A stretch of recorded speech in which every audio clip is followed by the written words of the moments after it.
Va, žiūrėkit, va. Nuotraukų nėra albumo. Aha, tikrai, kaip liūdna, kai šitaip.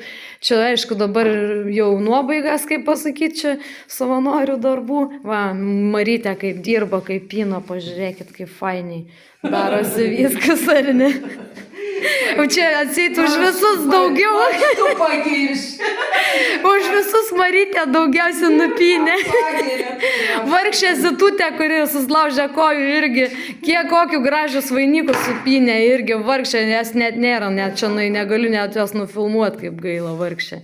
Va, kiek gražių vainikų, nupinta Marytės ir kitų čia nupinta.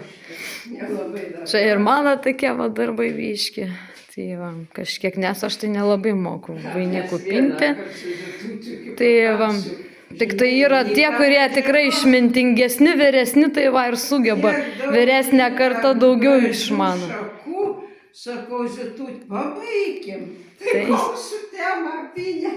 Tai aš vargšę net priskynė ir tų, ką ten, šakų ar ne, skynė ir suprant, ir sulaužė tą koją ir tai ėjo vargšę, nusiaubas.